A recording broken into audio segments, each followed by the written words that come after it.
docente de la Universidad Nacional de General Sarmiento, del área de Economía Política.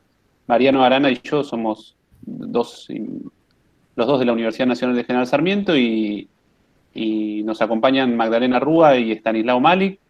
La idea es, bueno, como todos medio que sabemos, un poco sobre fuga de capitales en Argentina reciente, y para eso, bueno, la idea es que empiece Magdalena, que va a hablar de fuga de capitales desde un punto de vista estructural, pero también, entiendo yo, analizando un poco el ciclo de endeudamiento y fuga en los años del macrismo. Magdalena es contadora, entiendo, de la UBA, es magíster en Así Economía es. Política de Flaxo.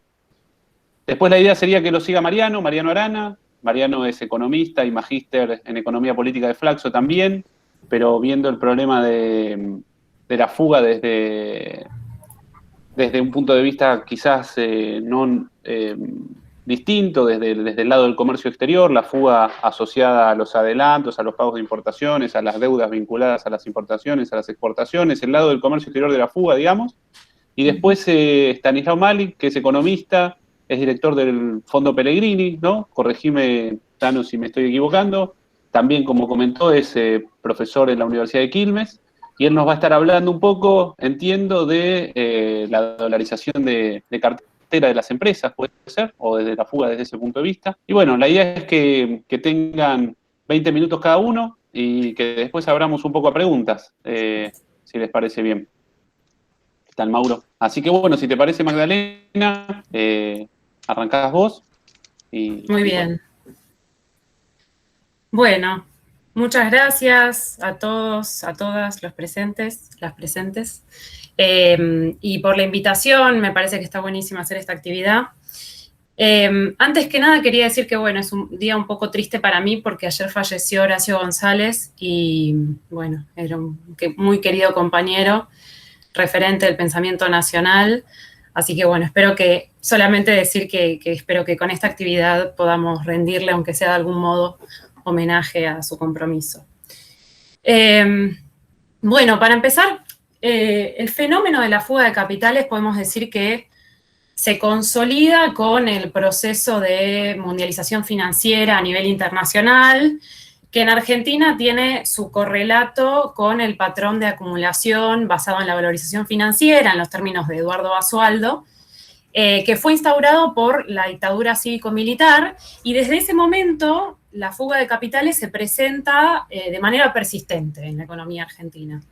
Podemos decir que es un fenómeno estructural, no solamente para la Argentina, en realidad para la región, ¿no? Para América Latina, es una problemática estructural. Primero, definir la fuga de capitales o cómo la defino, cómo utilizo este concepto, ¿no?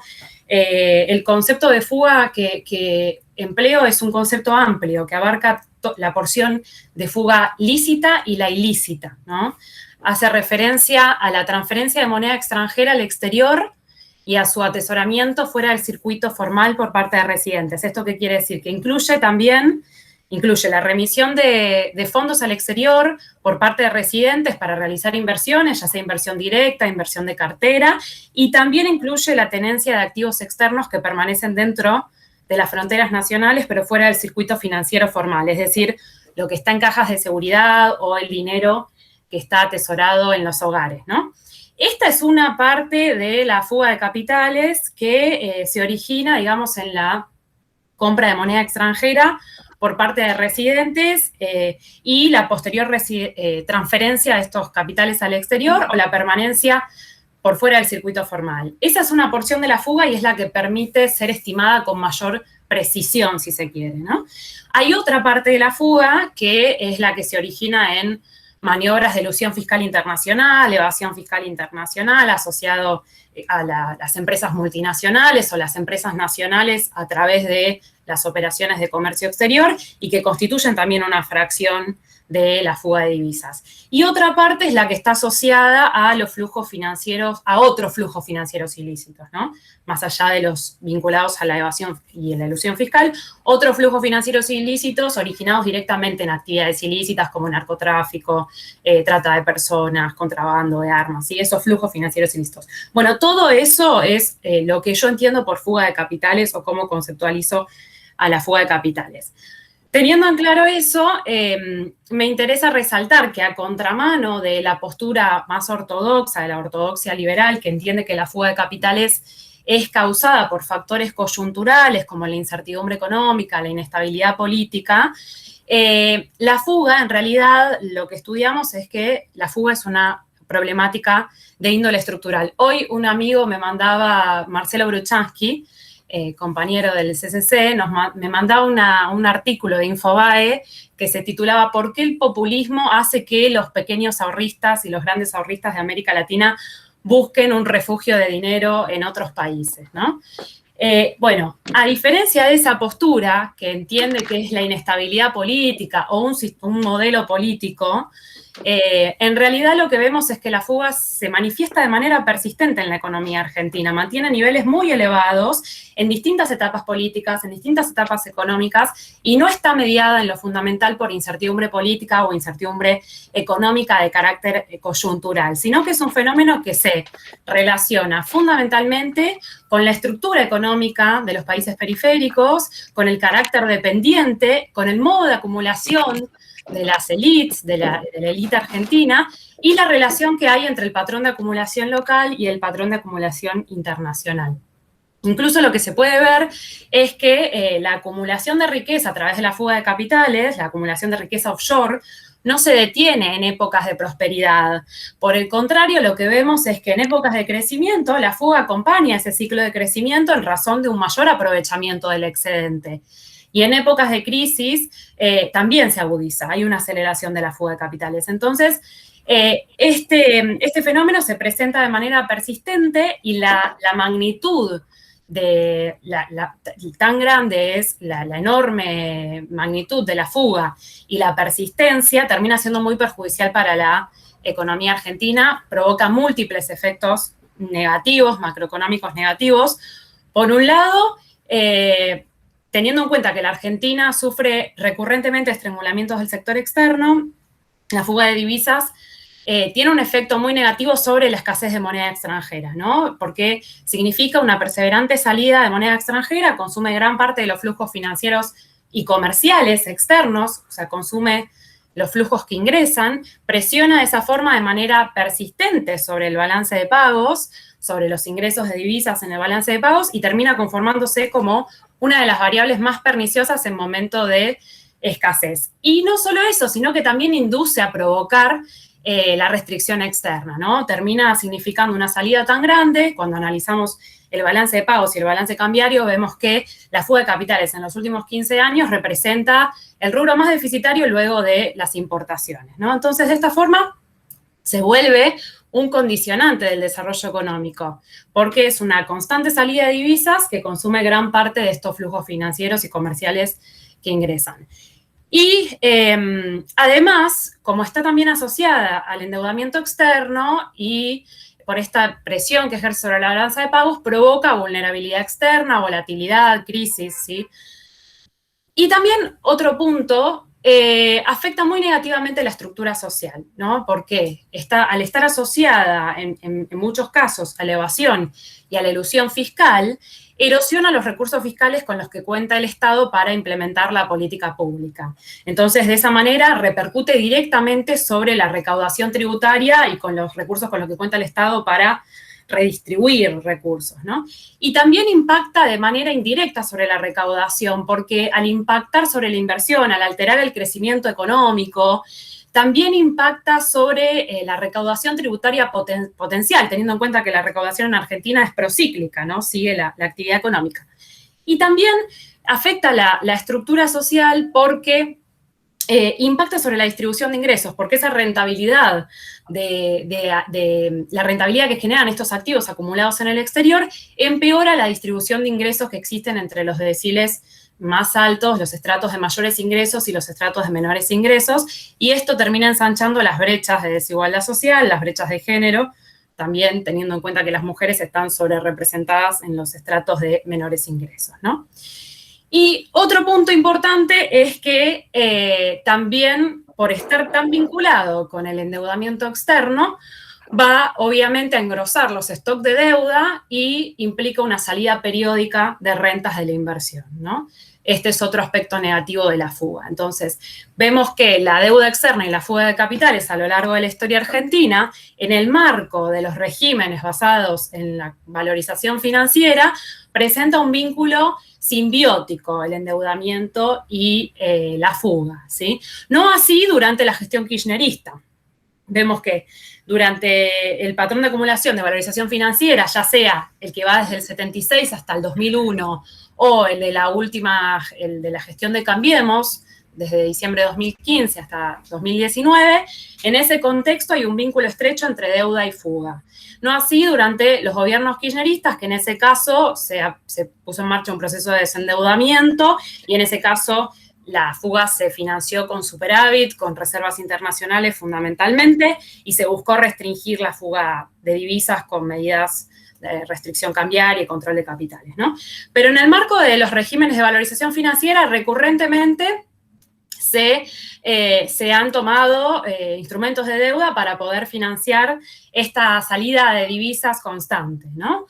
Y se advierte una fuerte retroalimentación y conexión entre estas dos variables, porque la fuga de capitales impulsa el endeudamiento externo, porque necesita de esa moneda extranjera para financiar esa compra de moneda extranjera por parte de los residentes, y al mismo tiempo el acceso al endeudamiento externo se da en un contexto de desregulación, de liberalización cambiaria, que permite que se ponga en marcha este proceso de endeudamiento y a la vez eso es lo que facilita la salida de capitales al exterior, es lo que propicia la posterior fuga de capitales, ¿no? Bueno, y del análisis de estas variables, de la fuga y la deuda, en distintas etapas históricas, podemos ver que hay un vínculo muy estrecho entre estos dos, ¿no? Durante los regímenes de valorización financiera, ¿sí? Y sabemos que la deuda externa tiene consecuencias muy negativas, condiciona la independencia económica de la Argentina porque demanda continuos ingresos, no solo para devolver los préstamos, sino también para las rentas de la inversión, de la misma manera que la inversión extranjera también, tanto la inversión extranjera como el endeudamiento externo involucran la salida periódica de rentas de la inversión y eso impacta obviamente sobre la balanza de pagos. También la deuda externa aumenta los stocks del stock de deuda sobre los que tienen que cargar, el peso que cargan los países periféricos, y a ello hay que agregarle que estas entradas masivas de capitales especulativos en momentos de desregulación también generan cimbronazos muy importantes en las economías ante cambios en el contexto internacional o cambios en el contexto interno, terminan provocando vulnerabilidad externa y volatilidad, desembocan en crisis cambiarias, corridas bancarias y demás. ¿Qué sucede durante el gobierno de la Alianza Cambiemos? Cuando asume en diciembre de 2015, se instaura nuevamente esa política de liberalización en el mercado cambiario, desregulación del sistema financiero, se eliminan las restricciones cambiarias, los controles de capitales, y se retoma, se puede decir que se retoma es el patrón de acumulación basado en la valorización financiera que se había agotado en el año 2001, y a contramano de lo que se pronosticaba, la liberalización financiera cambiaria trajo aparejado menores niveles de inversión productiva, ¿no? Se hablaba de una lluvia de inversiones, en realidad trajo menores niveles de inversión productiva y una fuerte aceleración de la fuga de capitales, que el primer año fue de 10.000 millones de dólares, el segundo año 22.000 millones, y el tercero y el cuarto de prácticamente 27.000 millones de dólares, la formación de activos externos. Bueno, toda esa fenomenal fuga de capitales fue sustentada con endeudamiento externo exacerbado, y podemos hablar de un nuevo ciclo, o que se configuró en un ciclo de deuda externa y fuga de capitales, el que se inicia en diciembre de 2015 hasta 2019, y hay dos etapas muy claras en ese ciclo. Una primera etapa que podemos decir que comienza con la asunción del gobierno, donde la fuga de capitales es financiada fundamentalmente con la entrada de capitales especulativos que ingresaban para valorizarse internamente gracias a las altas tasas de interés en el corto plazo y gracias al libre cambio y la estabilidad del tipo de cambio en algunos momentos, obtenían una alta rentabilidad en dólares y luego se fugaban al exterior, ¿no? Y luego hay una segunda etapa que comienza en junio de 2018, donde la fuga de capitales pasa a ser financiada con el préstamo del Fondo Monetario Internacional ante señales de agotamiento de esa burbuja financiera que fueron las LEVAC en ese contexto. Los capitales especulativos comienzan a retirarse en ese contexto de la economía argentina y sumergen a la economía en un clima de mucha incertidumbre, volatilidad, desencadenan crisis cambiaria. Recuerden que en ese contexto, entre abril y septiembre de 2018, hubo fuertes corridas, hubo una devaluación de alrededor del 110%, y eso fue acompañado de una pérdida de reservas internacionales muy importante de alrededor de 27.000 millones de dólares en solamente esos meses. ¿Qué sucede? En ese marco es donde se realiza el acuerdo con el Fondo Monetario Internacional. En junio de 2018, primero se acuerdan 50.000 millones de dólares, luego en octubre se aumenta a 57.000 millones de dólares, en un contexto donde se sabía que la economía argentina estaba en un estado crítico y era previsible que todo ese dinero, esos desembolsos, iban a ser destinados a financiar la fuga de capitales, ¿no? Y esto se hace a cambio de un programa de ajuste fiscal y monetario, pensando que el principal problema de la economía argentina eran las cuentas públicas, cuando en realidad sabemos que el problema tenía que ver con las cuentas externas, con el sector externo. Esto terminó, obviamente, desatendiendo los problemas estructurales de la economía argentina. Y hoy podemos decir que cuando analizamos los desembolsos del Fondo Monetario Internacional, está a la vista que la totalidad de los desembolsos del stand-by se realizan en un contexto, el primer desembolso en junio de 2018 se realiza en un contexto que ya era muy crítico, con escasez de divisas, y era muy previsible que los fondos iban a ser destinados a financiar la salida de moneda extranjera, ¿no? Y también el desarme de carteras. Incluso si vemos las reservas internacionales antes de que ingresara el primer desembolso del FMI, en junio de 2018, eran de 48.500 millones de dólares, y en septiembre de 2019, una vez que ingresaron los 45.000 millones de desembolsos del fondo, las reservas estaban en el mismo estadio, en alrededor de 48.000 millones de dólares, ¿no? Esto quiere decir que la totalidad de los fondos fueron destinados a financiar la fuga de capitales de residentes y el desarme de carteras de extranjeros. Incluso es muy claro cuando se analiza el stock de las reservas, la evolución de las reservas, puede verse que cada vez que ingresaba un desembolso del Fondo Monetario, las reservas internacionales experimentan un salto y luego vuelven a caer, ¿no? Y esto sucede a lo largo de todo el periodo. La fuga de capitales en ese periodo, entre junio de 2018 y septiembre de 2019, fue de alrededor de 36.000 millones de dólares, y el desarme de cartera de extranjeros fue de 10.200 millones de dólares. En conjunto suman 46.500 millones de dólares, ¿no? Que superan los desembolsos del Fondo Monetario Internacional, ¿no?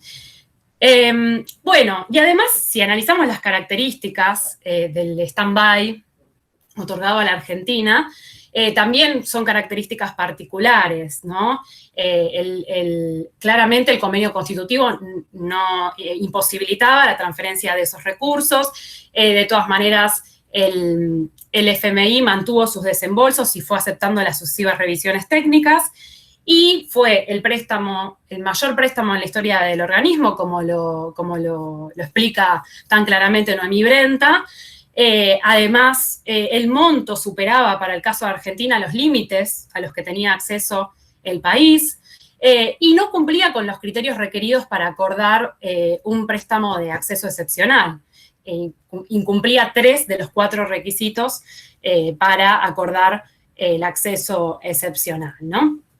Entonces, incluso si lo comparamos con la asistencia financiera que brinda el organismo, por ejemplo, durante la pandemia, hay un caso, Zayat analiza, compara, y si se analiza lo que el FMI brindó en el contexto tan crítico de la pandemia en un año a 85 países fue de alrededor de los 107.000 millones de dólares, comparado con lo que se otorga a un solo país, a la Argentina, en un año, en un contexto que no era para nada crítico, no fuera del contexto mundial crítico, es totalmente desproporcionada la suma de 45.000 millones de dólares, que en realidad fue acordado por 57.000 millones. Bueno, como se dijo anteriormente, entonces, durante los 4 años del gobierno de Cambiemos, ese fenomenal endeudamiento del sector externo, del sector público, perdón, en moneda extranjera se destinó fundamentalmente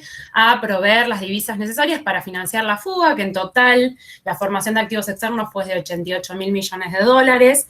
Si vamos estrictamente a la fuga, con una estimación de fuga, es de 80.000 millones de dólares, un monto muy cercano.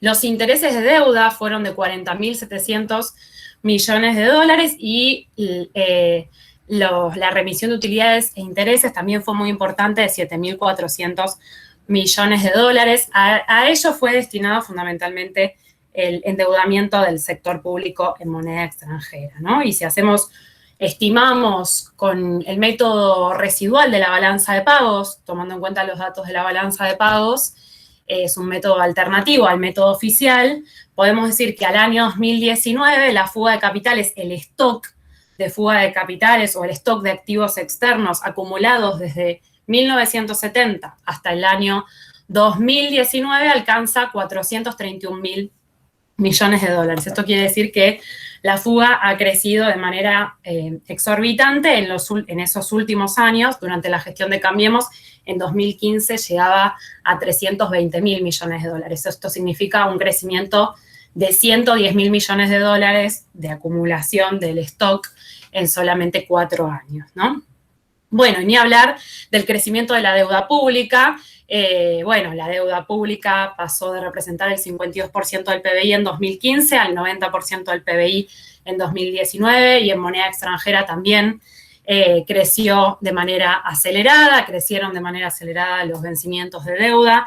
Esto obviamente llevó a la insostenibilidad de la deuda pública, los canjes de deuda pública bajo ley extranjera, bajo ley local, y ahora se está debatiendo el acuerdo con el Fondo Monetario Internacional, que es muy importante que ese acuerdo no termine condicionando el camino que vaya a adoptar la política pública en el futuro, ¿no? Bueno, y por último me queda decir sobre el ciclo de endeudamiento y fuga, se advierte un fenómeno de concentración de las operaciones en el mercado único y libre de cambios, ¿no? Con motivo de esa apertura irrestricta, la eliminación de los controles de capitales y de los controles cambiarios, lo que demuestra, en definitiva, es que los principales beneficiarios de ese esquema de desregulación cambiaria y financiera y el insostenible endeudamiento externo terminan siendo los grandes actores económicos. Los grandes actores económicos en el último año pasan a ocupar la mitad de las operaciones del mercado único y libre de cambios, y es muy claro, en el informe del Banco Central se da a conocer que solamente el 1% de las empresas, 850 empresas aproximadamente, adquirió en forma neta 41.000 millones de dólares de moneda extranjera. Es decir, la mitad aproximadamente de la formación de activos externos neta fue adquirida por este grupo de empresas. Bueno, dejo acá, si les parece, y después continuamos si me queda tiempo más adelante porque estoy ya pisando los 20 minutos. Magdalena, bueno, muchas gracias. Por la puntualidad también y algunos datos ahí bastante contundentes y un poco vertiginosos, que asustan un poco, ¿no? Ahí, bueno, Mariano, ¿vas vos? ¿20 minutos? ¿Te parece? Vamos, buenísimo, gracias Magdalena, gracias también a todos y a todas los que se sumaron. Es un buen día para hablar de fuga, como decíamos hace un ratito. Bueno, yo voy a tratar de ser muy breve porque el tema que presento es un tema muy puntual también y que normalmente no se le presta tanta atención en los temas de fuga, así que por ahí alguien se copa a estudiar esto y descubrimos cosas que todavía están bastante ocultas, ¿no? En realidad los gráficos eran, la zona esa pintada era la zona gris. En el artículo original que escribimos acá con Germán, lo publicamos en un dossier coordinado por Martín Burgos, que veo que se conectó hace un ratito, en la revista de Política Pública de Flaxo. Después les hago llegar el vínculo de la revista, por si alguno tiene interés. Que básicamente una de las cosas que llamaban la atención, lo que ven ahí en ese gráfico, es la diferencia entre los dólares que dijo el Banco Central que entraron a través del balance cambiario y aquellos que dice aduana o intercambio comercial argentino, que después publica el INDEC a través del balance de pagos. Digamos, son estimaciones de bienes, ¿no? Esto es bienes. Entonces, claramente hay una diferencia, obviamente, porque se miden distinto. En el momento en que se registra la venta, no necesariamente se registra el pago. De hecho, casi nunca es así. Hay prefinanciaciones, hay cobros posteriores, hay financiaciones de exportaciones. Es decir, el ciclo de pagos de ninguna manera coincide con el ciclo de venta, obviamente, ¿no? Esto lo sabe cualquiera que mira comercio exterior. Pero lo notable es que ese ciclo de financiación del comercio exterior tenía una regularidad relativamente histórica. Cuando uno miraba, esto está desde 2007, si no se ve muy bien, amplío un poquito la presentación, ¿no? El gráfico inicia desde 2007 y termina en el tercer trimestre del 2020, ¿sí? Como se ve, en el 2017 hay algo grosero que pasa ahí, ¿no? O sea, por un lado hay ciclos digamos, en donde el balance cambiario es superior al balance, a lo que informa el balance comercial, en otros es inferior, y se supone que así debe pasar, ¿no? Es decir, alguien vende y en algún momento liquida, más tarde, más temprano. Bueno, a partir del 2017 empieza a haber una diferencia muy seria y muy grosera, demasiado grosera como para no verla, entre los dólares liquidados y el registro de exportaciones de bienes, ¿sí? No de servicios, de bienes. ¿Producto de qué? Producto de una desregularización del comercio exterior. Obviamente se le dijo primero a los exportadores liquidar en un año, después en 5, después en 10, y después no tenés fecha de liquidación, no tenés que traer los dólares. Básicamente se dijo, entre comercio y el Banco Central dijeron eso.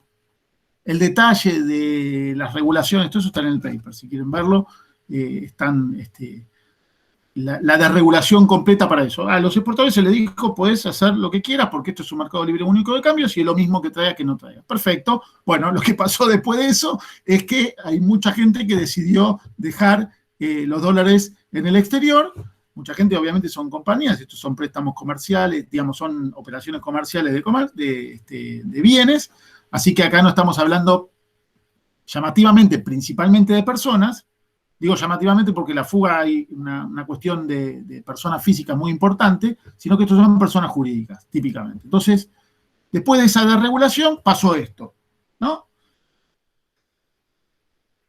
Alarma, ¿no? Esta alarma nosotros la tuvimos en el 2008, ahí con el compañero también Alan Civils, publicamos en 2018, perdón, no en el 2008.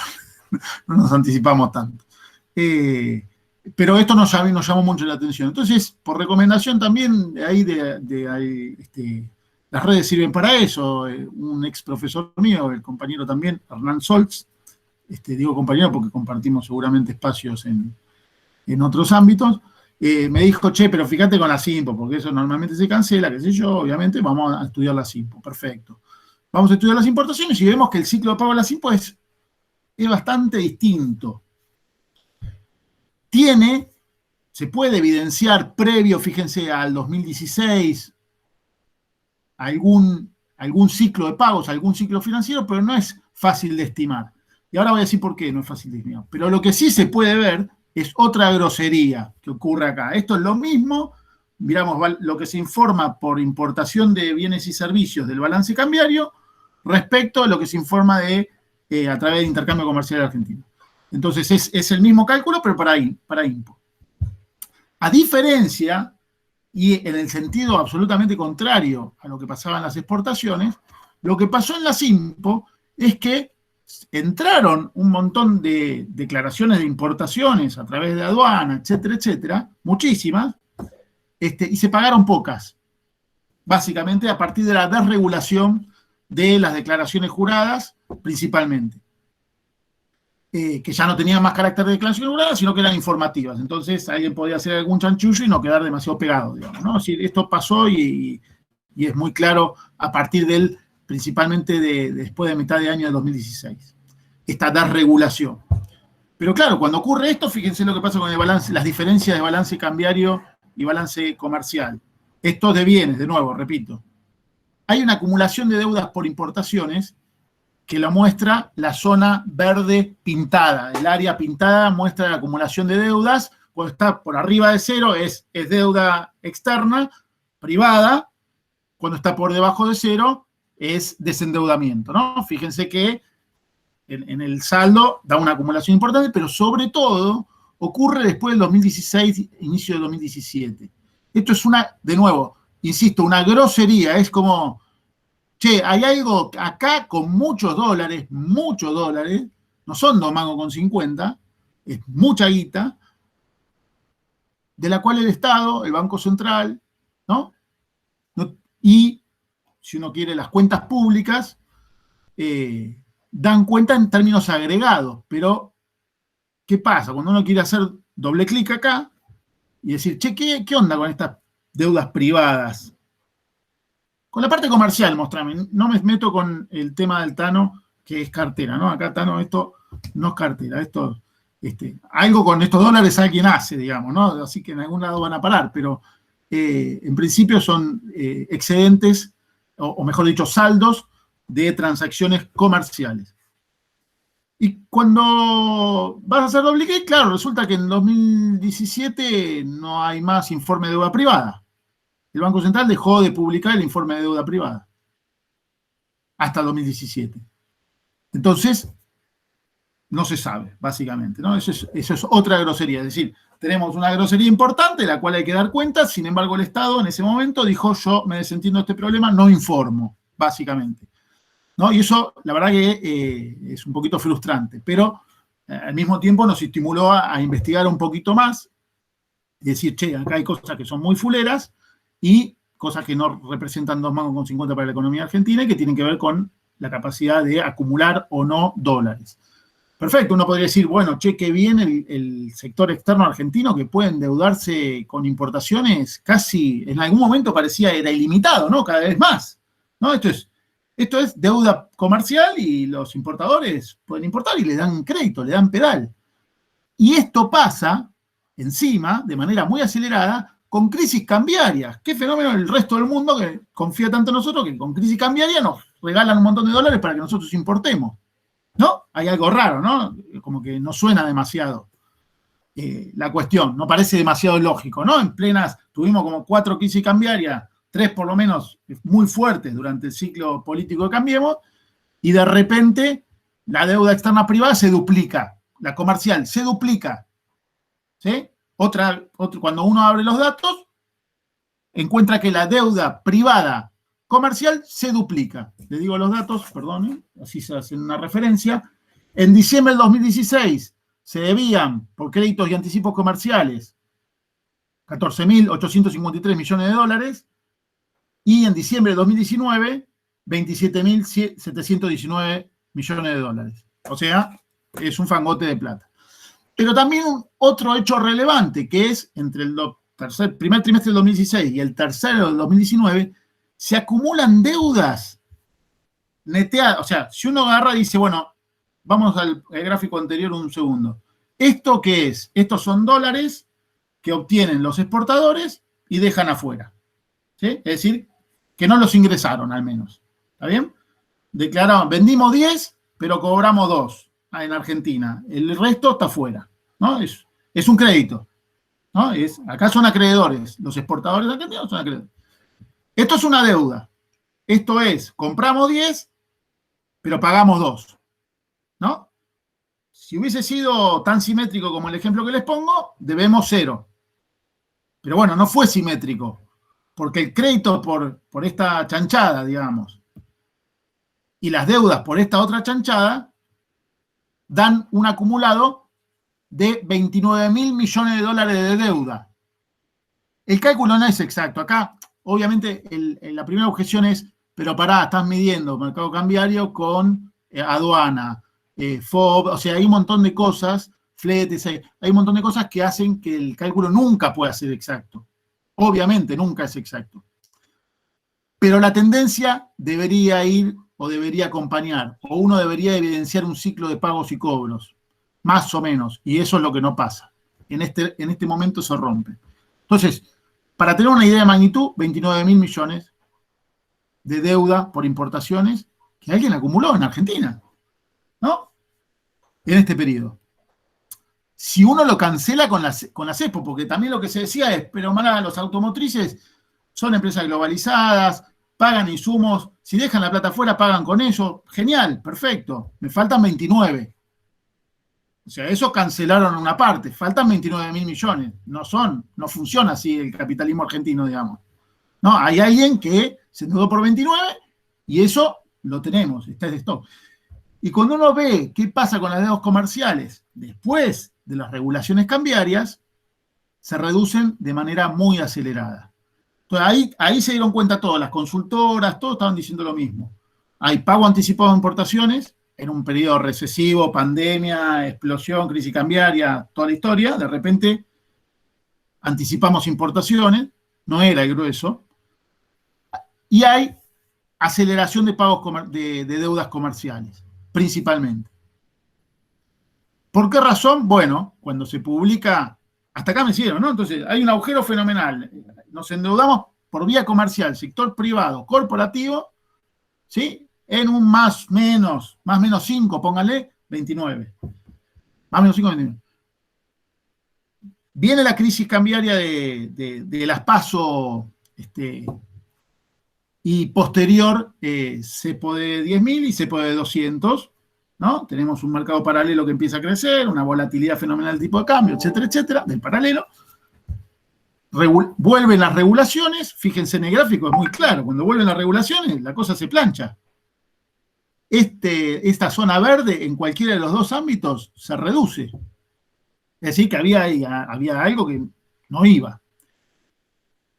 Y de repente estas deudas comerciales se empiezan a pagar, ¿no? Los que empiezan a adelantar los pagos. Y esos son casi, lo reconoce el Banco Central, casi 5.000 millones de dólares que se le van al Banco Central, con los ojos cerrados, que son pagos de bienes o que ingresaron antes o que se aceleraron sus compras. Por no haber regulado esto, en plena pandemia, perdimos 5.000 millones. ¿No? Hoy Club de París, Fondo Monetario, 4.300 más o menos, ¿no? Servía para eso, devolver y te veo el año que viene. Se me caen los anteojos de los nervios, perdón. ¿No? Más o menos. En ese orden de magnitud estamos. Estamos en un bodoque de dinero que se fue, precisamente, que equivale casi, incluso nos dejaba un puchito más, a la deuda que tenemos con los organismos oficiales, como el Club de París, o los multilaterales como el Fondo Monetario. O sea que es un problema político enorme. Y eso se fue, o sea, esto lo generó la gestión de Cambiemos, esa desregulación terrible, Sturzenegger y Miguel Brown, hay que decir los nombres y apellidos, fueron ellos dos los que hicieron esas desregulaciones. Y la tortuga se escapó al inicio de esta gestión. Porque esos 5.000, de hecho se pusieron topes al repago de obligaciones negociables, y se exigió la renovación de obligaciones negociables, que era un problema muy menor comparado con este bodoque. En mi humilde opinión podemos discutir, pero para cerrar, y digamos, ¿no? Es algo como muy grueso, es un problema serio. Y como generalmente los problemas de la deuda en Argentina vienen por sector público, ¿no? Todo a través del sector público, etcétera, etcétera. Bueno, acá tenemos un problema serio del sector privado corporativo, al que generalmente no se le pone la lupa.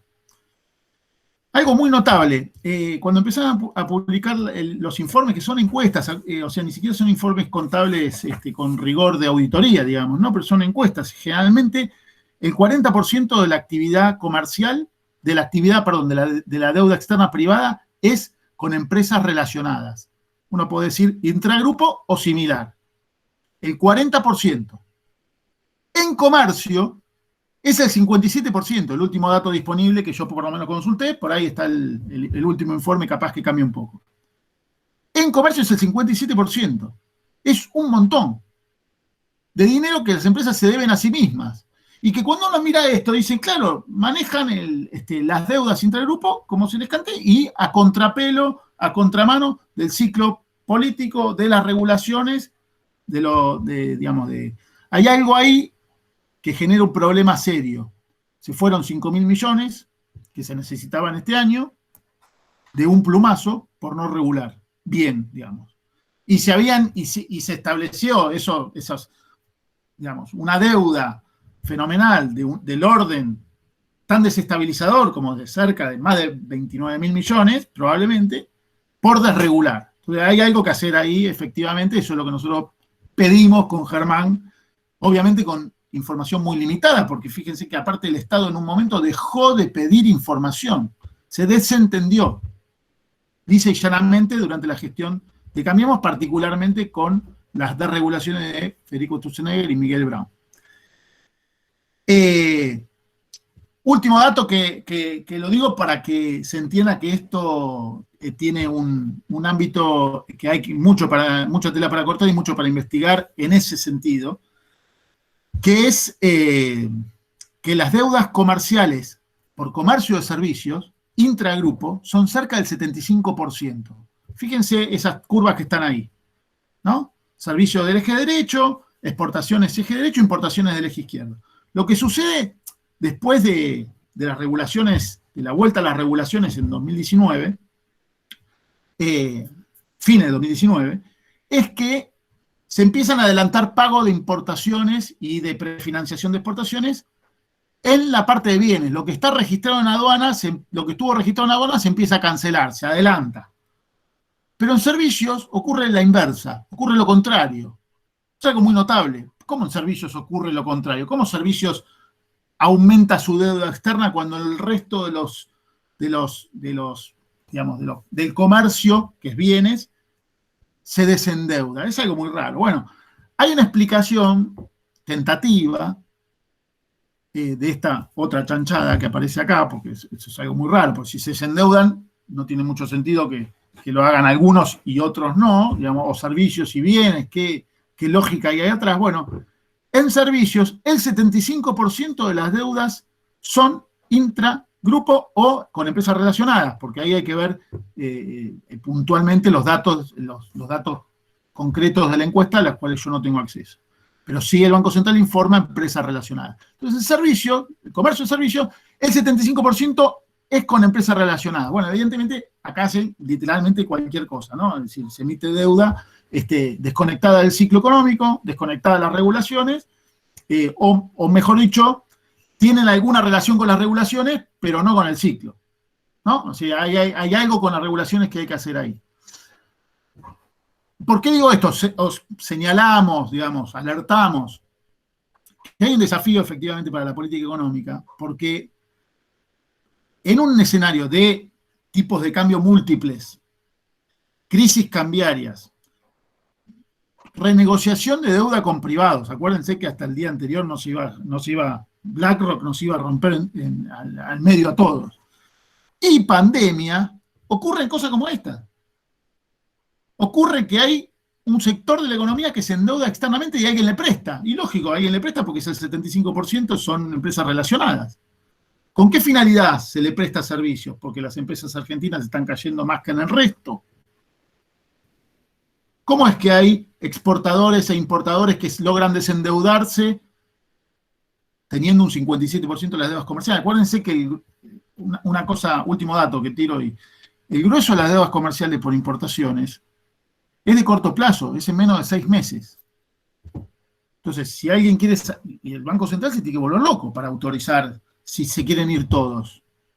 Es el principal problema, diría. Si todos quieren pagar, es el principal problema de la economía argentina. Ni siquiera es el fondo del Club de París, 2.400 millones, un poroto al lado de esto.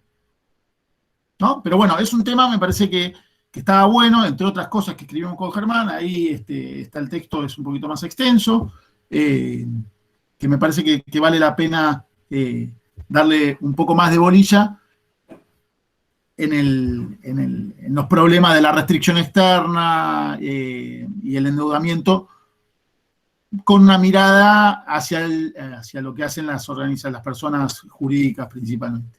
Bueno, nada más. Bueno, Coro, Mariano, gracias. La verdad que gracias por armar la presentación y por haber sido tan claro. ¿Viste? Yo me quedé por ahí con ganas de hacer algún comentario ahí sobre la regulación, sobre los cambios en la UIF, pero por ahí mejor si habla primero ahí el Tano, perdón que Stanislao, te sigo diciendo Tano, y después vemos cómo hacemos ahí los comentarios. Así que bueno, dale Stanislao, vas vos, 20 minutos. Bueno, buenísimo. Muchas gracias por la invitación, ante todo, y para la oportunidad de debatir de esto. Es la primera vez que enfoco el tema desde este lado, así que me parece recontrapiola para charlar. Mi idea es hablar un poquito sobre las decisiones de elección financiera, de por qué los argentinos y argentinas eligen activos dolarizados, sea un pequeño ahorrista, ¿ok? O sea una compañía grande, cualquiera. Vamos, ¿por qué elige ahorrar en dólares o tener gran parte de su cartera dolarizada? Porque usualmente hay una discusión al respecto que tiende a pensar de que en Argentina hay una pulsión, una fiebre por el dólar, es una enfermedad que es cultural. ¿Okay? Yamagi, claramente, Magdalena, yo vi su tesis, en toda Latinoamérica pasa algo muy parecido. ¿Okay? Entonces yo no creo que sea algo cultural. Me parece que está bueno darle un marco teórico desde las finanzas, ¿no? Digamos, desde la lógica. Yo creo que a cualquiera de ustedes, si yo le digo, heredaron el equivalente a $1 millón de una tía, y dice, lo voy a tener activos financieros. En ningún momento se le pasa por la cabeza decir, y si lo pongo todo en el plazo fijo del Banco Galicia, a mí, digamos, todo bien, me parecía absolutamente demencial. ¿Okay? Me imagino que va a decir, no sé, me compro una vivienda, y si lo hago financiero, pongo la plata afuera. ¿No? Y que me ayude a alguien a administrar la cartera. Entonces, ¿qué es lo que está pasando ahí? ¿No? Digamos, ¿por qué pensamos eso? Entonces, yo quiero racionalizar eso. Que no sea cultural, que no sea una locura, que no sea una pulsión ni una fiebre. Por eso voy a recurrir muy brevemente, porque tengo muy poco tiempo, ¿okay? A ciertos conceptos que voy a introducir para después, si podemos, discutirlos o debatirlos. Voy a compartir una presentación. Más que todo conceptual, más allá de que hay algunos datos. A ver, ahí la están viendo porque no me deja... Sí, Tano, falta, si le das presentar... Sí, le puse presentar y se me... Igual se ve, pero... No, pero... Ahí está, ahora bueno, sí. Ahí está, ¿ok? Bueno, entonces, básicamente, cuando nosotros gestionamos carteras de activos financieros, de una forma sofisticada, lo que queremos hacer es neutralizar riesgos, maximizando rendimiento. Una relación inversa, riesgo-rendimiento, que nosotros podemos optimizar si diversificamos la cartera. O sea, una cartera con un solo activo, ¿no? Y con determinada cantidad de riesgo, yo la puedo mejorar a determinado riesgo aceptado, alcanzando mayor rendimiento si diversifico la cartera para un riesgo que yo acepte. ¿Okay? El riesgo es considerado la volatilidad, la variabilidad del activo a lo largo del tiempo y del precio del activo. Eso es la definición de riesgo, diríamos, en la administración de cartera, lo más importante. Entonces, yo lo que tengo que tratar de hacer es, por ejemplo, si a mí me gustan los activos riesgosos, tener varios activos riesgosos que no estén correlacionados. Significa que no vayan juntos, ¿okay? Que la tendencia, digamos, la regla financiera discutible es que a más volatilidad, a mayor riesgo, a largo plazo hay más ganancia, ¿okay? Entonces yo lo que tendría que, si quiero una cartera muy arriesgada, querría tener varios activos con mucha volatilidad, pero que no vayan juntos y a largo plazo crezcan. Entonces yo logro que se vayan anulando entre sí las volatilidades y de tener un sendero menos volátil, ¿no? Bueno, obviamente la volatilidad del tipo de cambio en Argentina es muy inestable, digamos, tiene mucha volatilidad el tipo de cambio en Argentina, aunque siempre vaya, digamos, de repente está planchado mucho tiempo y pega saltos muy grandes, ¿no? Incluso ahora que tenemos el contado con liqui o el dólar MEP o el que tengan ganas, también tiene mucha volatilidad, incluso sube y baja, ¿no? E incluso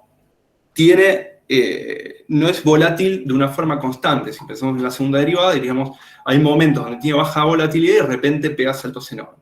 Y tiene enorme volatilidad. Y después empieza a tener volatilidad cortita, ¿no? A mí me ven cuando estoy hablando, pues yo solo veo la presentación. Sí, ¿Sí? claro. Sí. Así ven mis deditos, ¿no? Entonces, es muy difícil predecir, uno cuando tiene una volatilidad estable, decir, bueno, tengo volatilidad estable. Ahora, cuando la volatilidad es volátil, ya es un quilombo predecir eso, que es el caso del dólar, ¿no? Está planchado un tiempo y de repente salta y empieza a tener volatilidad. Después está planchado otro tiempo y de repente salta. Y ese tiempo planchado, en términos macroeconómicos, lo podemos analizar y predecir, pero en términos estadísticos no sabemos. Y a pesar de ser muy volátil, es un activo elegido por los ahorristas que son los más conservadores, ¿okay? Y está considerado el activo más conservador. Entonces acá ya aparece algo que decimos que es una paradoja esto, digamos. Es irracional, como decimos siempre, es cultural, ¿no? Tenemos que buscar y explicar por qué los argentinos o los latinoamericanos se comportan así. Para ponernos en contexto, brevemente voy a hacer un repaso de los rendimientos, porque si uno no los tiene en la cabeza es difícil. Entonces, voy a comparar los fondos diferentes fondos de Pellegrini y los fondos de inversión de Pellegrini. Hay temas que voy introduciendo, si alguien lo desconoce me interrumpa, que es un fondo de inversión, me dice. ¿Okay? Lo voy a comparar contra la inflación y contra la evolución del dólar en el momento que aparece el dólar paralelo contra el dólar paralelo. ¿Okay? Eso es comparar diferentes inversiones entre sí, ver qué volatilidad tiene y cómo se desempeña a lo largo del tiempo. ¿Por qué agarro varios fondos? Porque Pellegrini tiene fondos muy conservadores que tienden a seguir, por ejemplo, un plazo fijo, fondos medios y fondos muy agresivos que invierten o en bonos de largo plazo argentinos o en acciones. Digamos, esos son los dos fondos más agresivos de Pellegrini. ¿Okay? Fíjense, o sea, todos los bancos tienen fondos que replican esto. Esto no es ninguna novedad, ninguna particularidad de los fondos Pellegrini. ¿Sí? Miren qué interesante, está bien que acá al tener nominalidad tenemos estas cosas explosivas, yo voy a dividir a lo largo del tiempo, ¿okay? No sirve ver una serie larga, simplemente es anecdótico. Si vemos de la salida de la convertibilidad acá tenía hasta mayo de 2020, yo después les voy a hacer una serie del último año, ¿okay? Fíjense, el dólar es el verde, un plazo fijo es este negro, la inflación es el rojo, ¿ok? Y esto azul es un fondo muy agresivo de renta de deuda argentina, ¿ok?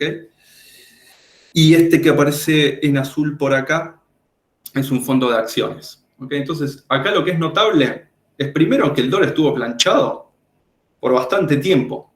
O sea, le costó mucho recuperar lo que habían ganado los otros, ¿ok? El plazo fijo está muy por debajo. Y el fondo más agresivo se ve que, digamos, tiende a crecer más que el dólar. No siempre, pero en varios momentos. ¿Okay? Lo más interesante igual es hasta acá. Hasta acá que aparece el dólar paralelo, que ahora lo vamos a ver. A ver si cómo baja esto. Si es con clic. 2003-2015. Vamos a ver el kirchnerismo. ¿Okay? El dólar. O sea, tremenda fuga de capitales hubo acá, ¿no? Estamos todos hasta 2011, 2012 en realidad, tremenda fuga de capitales hubo. Fíjense, las acciones ganaron, el Fija Plus ganó, el que va por debajo de todo es el dólar. El dólar perdió contra el plazo fijo, perdió contra todo, y todo se dolarizaba. ¿Okay? Y es más, en todo el periodo los que más ganaron son los mismos, fondo de acciones y fondo bonos argentinos. Agresivo, ¿eh? Bonos argentino a largo plazo. Vamos a ver otro periodo. El cepo, como dicen, bueno, ponés el cepo, ahí se distorsiona todo. Bueno, veamos el cepo. El cepo, hasta hoy, hasta el final del kirchnerismo, que ahora lo vamos a ver, también el dólar pierde. El dólar empieza a ganar a partir de la crisis estructural de 2018. A partir de ahí es cuando el dólar aparece como el principal activo que gana casi sistemáticamente y le gana a todo. ¿Okay? Imagínense si nosotros ponemos el dólar acá, además. ¿No? Si arrancamos de base 1 acá, bueno, imbatible. ¿Okay? O sea, es en el momento de mayor inestabilidad y de apertura del mercado de capitales cuando el dólar es la mejor inversión. Pero por muchos, muchos años no lo fue. Bueno, veamos el cepo en la etapa kirchnerista. En una primera etapa gana el dólar, ¿okay? Paralelo. Pero si esperamos, ya en 2014 empiezan a ganar los bonos argentinos, las acciones. Estas son las acciones. Y este azul más oscuro es el de bonos argentinos, ¿okay? Que va bastante empardando con el dólar. Macri lo que tiene es que, bueno, vemos a partir de 2018. Pero miren, lo mismo. Toda la primera etapa que Magdalena nos comentaba, la cantidad de FAE que había en 2017. ¿Okay? Y el dólar no rendía más que el resto de los activos. ¿Okay? Y sin embargo, se dolarizaban acá también. Y ni hablar, acá, bueno, el dólar sí que convino, obviamente. Y vamos a ver la etapa al frente de todos, que es compleja. ¿Ok? Miren, esta es la etapa del frente de todos. Básicamente no tengo la infla, porque lo armé medio apuradas para la charla de hoy. ¿Qué es lo que más rindió? El dólar paralelo es lo que más rindió. ¿Ok? Obviamente que si yo, como todo activo, compro acá, vendo acá, compro acá, vendo acá, compro acá, vendo acá. Bueno, eso es imbatible, ¿no? Pero uno tiene que suponer que mantiene y holdea el activo porque nadie compra y vende en el momento perfecto. Y ahí va parejito el fondo, ¿okay? Que invierte en este fondo ahorro, invierte en bonos con SAR y bonos con Badlar, ¿ok? Lo mismo que el Fija Plus. Entonces ahí hay algunos bonos con Badlar de la provincia de Buenos Aires que tienen rendimientos muy altos, etcétera, etcétera.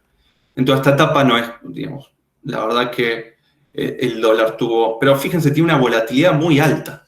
¿Okay? Depende también en qué momentos entras y salís, si ganás o perdés.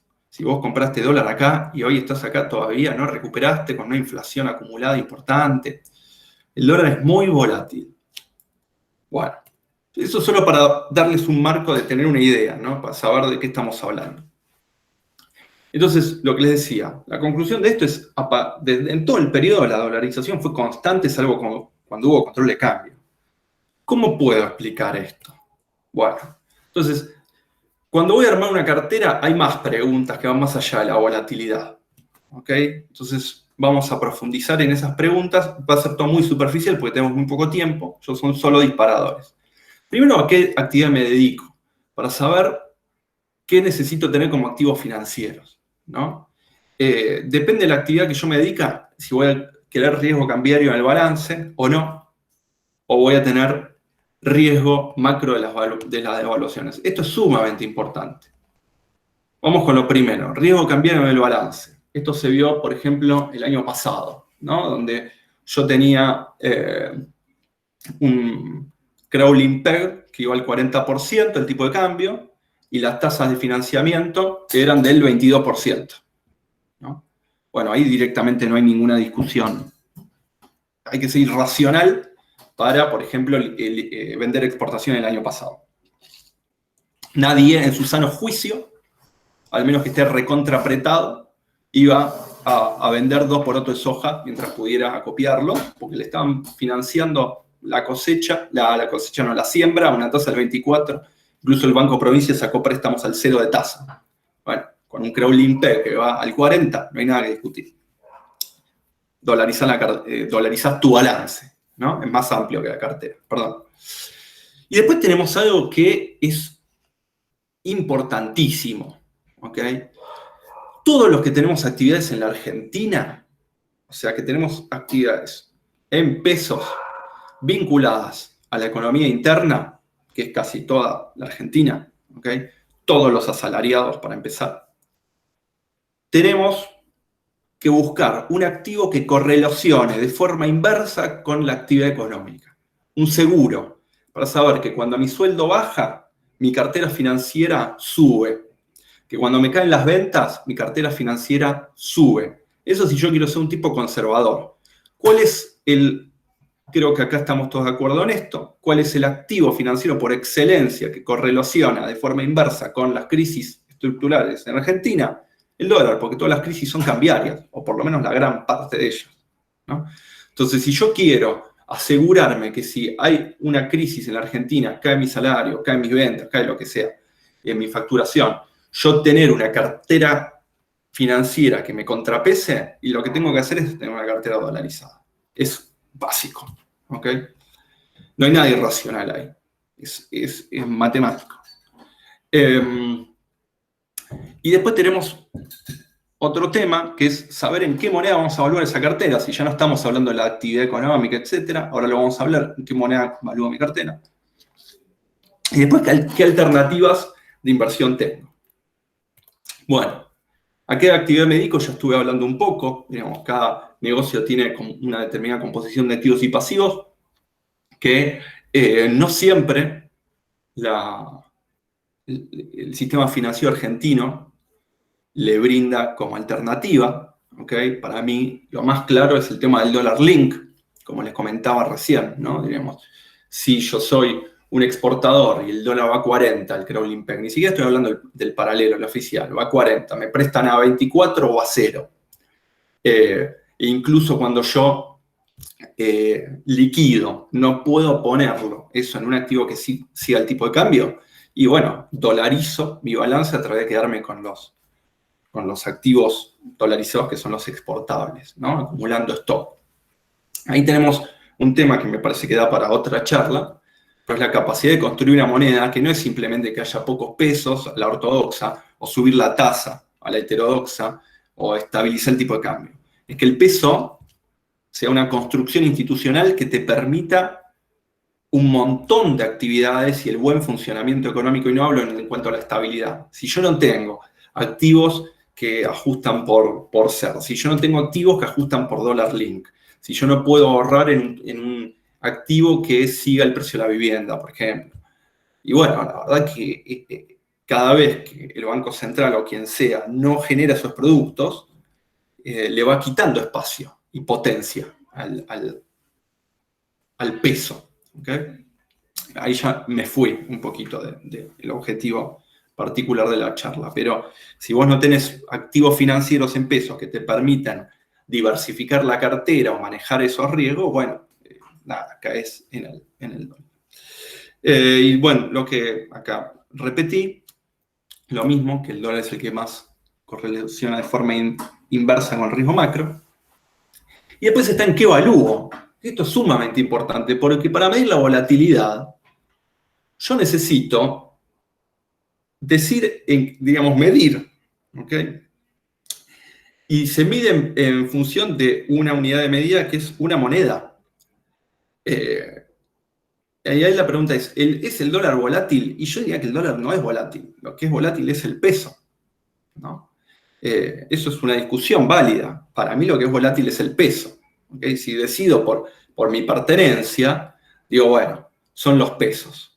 Pero si decido por la moneda mundial, que es el hegemón, el dólar, ¿no? Por el 99,99 de todos los servicios, los bienes, los activos financieros, las propiedades transables de Argentina, las propiedades y los transables de Argentina es el dólar.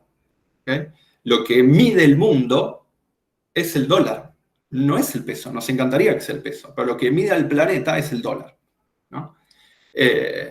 Y si yo decido medir en dólares, ahí se invierte. Lo que es sumamente volátil es el peso.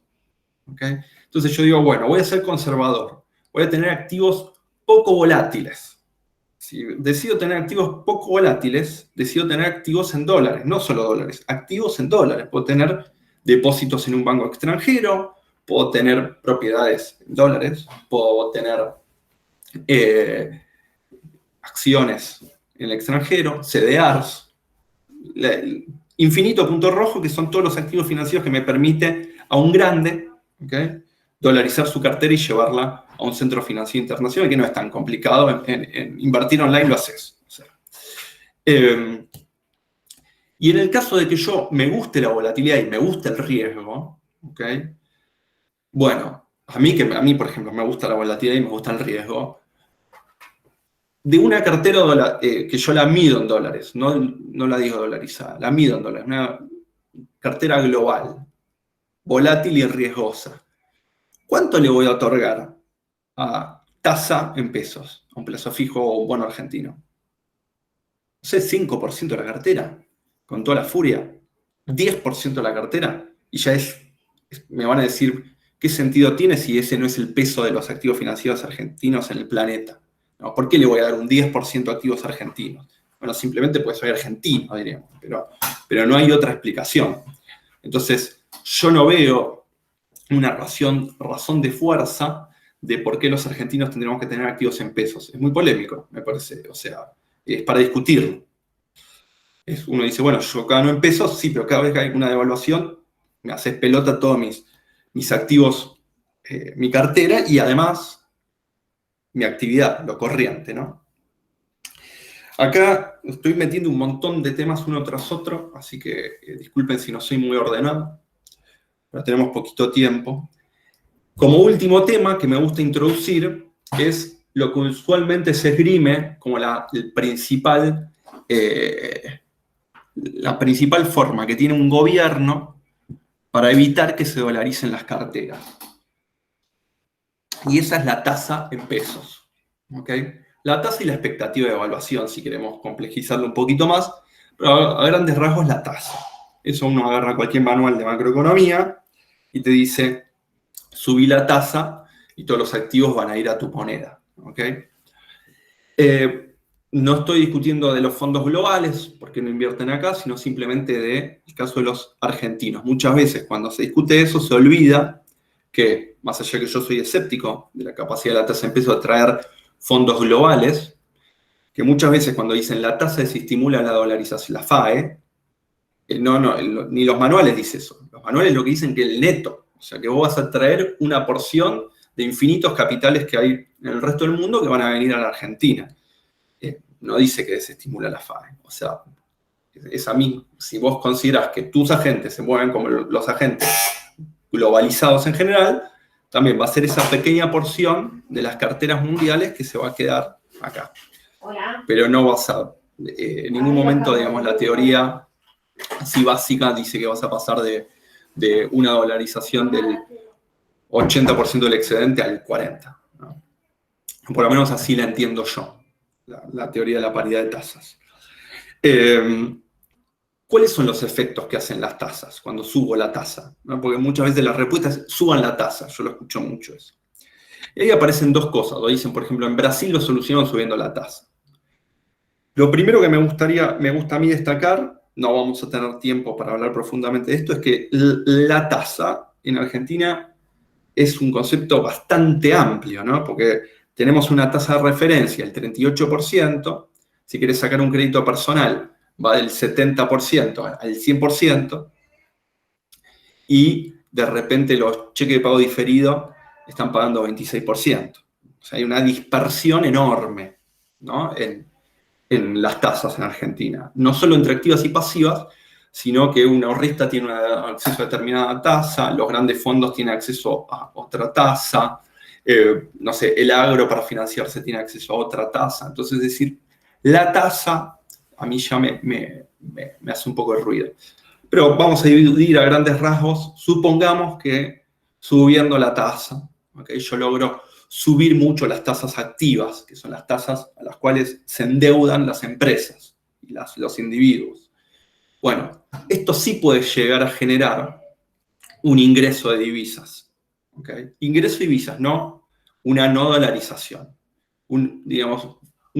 Te genera una dolarización de los pasivos de las compañías argentinas. Esto pasó en Brasil. Brasil subió muchísimo la tasa y dice, no, mirá, vinieron los capitales extranjeros. Y realmente cuando yo, por lo menos lo que vi hasta ahora de Brasil, lo que profundicé, no profundicé muchísimo, pero sí bastante, yo lo que encontré es que en realidad son todas empresas brasileñas endeudándose en divisas en el exterior. O sea, sigue siendo deuda externa, el riesgo cambiario queda en los balances propios del sector privado local y la presión sobre el balance de pagos continúa. ¿Okay? Además de que eso tiene ciertos límites, el nivel de apalancamiento, etcétera, etcétera. ¿Y eso por qué pasa? Bueno, porque incluso si yo tengo por ejemplo, como el ciclo brasilero o el latinoamericano, de mucho crecimiento, las empresas quieren ni siquiera hacer carry trade o ninguna cosa rara, quieren invertir. Y cuando se van a endeudar en el mercado local les cobra unas tasas nominalmente, ni siquiera reales, nominalmente descomunales, es imposible endeudarse a largo plazo. Si vos tenés unas tasas del 60% con Argentina, no puedes endeudarte ni a 2 años, ni a 3, ni a 5. ¿Okay? El dólar facilita eso, que se pueden endeudar a largo plazo. Entonces, ¿qué hacen? Se endeudan a largo plazo en dólares, pero el pasivo queda acá. ¿Okay? Eso por el lado del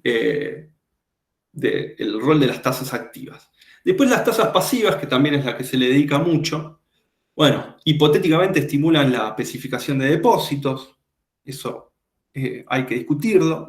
Yo no creo mucho en eso, quizás en el corto plazo un poquito, pero suceden varias cosas cuando subís la tasa. El más común es que estimulan la especificación de depósitos, ¿okay? Pero yo quiero hablar de las otras y son las que quiero resaltar, no me quiero quedar discutiendo eso, ya falta poco, ya cierro. Uno es que el aumento de las tasas cortas puede afectar seriamente, ahora lo voy a mostrar en un gráfico, la cotización de los bonos largos. O sea, cuando te dicen, yo subiendo la tasa voy a estimular la inversión en activos en pesos, hay que tomarlo con pinzas, porque si yo cuando subo las tasas de corto me hace bolsa a los activos de largo, a los que tienen activos en pesos los estoy haciendo pelota, estoy reventando. Es más, si yo tengo activos largos, puede ser, si no me gustan los activos cortos, puede ser que me vaya el dólar, digamos. Subir las tasas en pesos revienta a los que tienen inversiones en activos largos en Argentina en pesos. Eso por lo general no se considera. Pues hay cosas que sí sabemos. Por ejemplo, que pueden concentrar vencimientos a corto plazo y generar las bombas de tiempo. Fue la bomba de las LEVAC. Muchos vencimientos de corto plazo. ¿Okay? En el peor de los casos con supermartes, como hacía el Banco Central, que era una animalada. ¿Okay? Todos los vencimientos juntos en un día. Entonces, en el mejor de los casos, los que ven que se les va a hacer pelota los bonos largos, supongamos yo tengo una posición de bonos largos, los vendo y no me voy al dólar, me voy al corto y se empieza a acumular una bomba de tiempo de corto plazo que se termina dolarizando. Entonces, a lo sumo hago una migración de largo a corto a dólar, ¿no? Es en el mejor de los escenarios, suponiendo que logra contener la FAE. Y después hay otra cosita más que también es relevante, que es, suponiendo que uno tiene una cartera diversificada, ¿okay? Y que maneja, como le decía, uno diversifica para manejar, optimizar riesgo y rendimiento. Supongamos que esto está escrito, yo lo digo y después lo traduzco. Si el rendimiento, asumiendo una cartera diversificada, si el rendimiento le pifié, ya puse algo mal, es mayor al porcentaje del flujo que va a pesos, o sea, si el rendimiento del stock es mayor al porcentaje del flujo que va a pesos, se convierte en FAE, la tasa aumentaría la FAE. Voy a explicar esto. Si yo tengo una cartera de 100, ¿ok? Y la tasa es 5%, y yo tengo el 10% de mis activos en pesos, y la tasa en vez de valer 5 vale 25. Entonces yo digo, bueno, yo no voy a tener 10% de mis activos en pesos, voy a tener 15% de mis activos en pesos porque voy a aumentar 50% de mis activos en pesos. Porque me atrae la tasa. Bueno, si la tasa es muy alta, el rendimiento que me va generando eso, para yo mantener la misma proporción de tener un 15% en pesos, si la tasa es mayor al rendimiento del stock que tengo total de todos los activos, esos pesos, el flujo, lo tengo que ir dolarizando. Porque la única forma que eso no sucede es que tendencialmente yo lleve a dolarizar la totalidad, a especificar la totalidad de mi cartera, que es lo más imprudente que existe en términos de administración de cartera. Entonces, incluso una tasa alta, si te estimula la dolarización, la especificación, te estimula a tener un porcentaje mayor de cartera, ¿ok? En pesos. Que el flujo se termina dolarizando si asumo que ese porcentaje de cartera tiene un límite. ¿Okay? Y finalmente les voy a mostrar este grafiquito, porque también muchas veces lo hice para esto, me vino bárbaro, porque nunca lo había hecho. Es algo teórico, nunca lo había tirado en Argentina, hice un proxy. Fíjense, esto que dice abajo OpenInt está mal, no es el OpenInt de nada. El gris es un bono largo en Argentina en pesos, es el discount. Es un bono que ajusta por ser, ¿ok? Que tiene varios problemas, porque básicamente hasta el 2016 el ser estaba medio tocado, así que bueno, tomé un periodo más o menos largo, ¿no? 5 años casi. Y lo único que quiero mostrar, uno es el precio del bono discount y otro es la tasa Badlar, que es la tasa de referencia en el mercado mayorista. ¿Ok? Entonces, fíjense cómo hay una correlación inversa bastante marcada y cuando hay subas de tasa Badlar, hay caída de la cotización en pesos del bono discount. ¿Ok? Y como cuando baja la tasa empieza a dispararse el precio del discount. Eso simplemente para ver cómo suba de tasas. ¿Estás en pesos? Agárrate a la silla, porque te van a hacer pelota tus activos. Lo mejor que puedes hacer es salirte de pesos si van a subir la tasa, por lo menos de activos largos. Bueno, eso fue todo.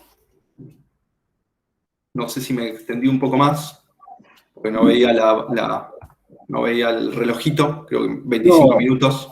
No, estuviste bárbaro, Tano. Y clarísimo, aparte, ahí sobre el final algunas cosas interesantísimas. La verdad, yo no voy a robarles tiempo porque veo que hay varias preguntas. Veo que Juan levantó la mano. Lo que voy a hacer es, o sea, Martín, hasta donde entiendo, Martín Mangas no le andaba el audio, así que voy a leer la pregunta de Martín, que es para Magdalena.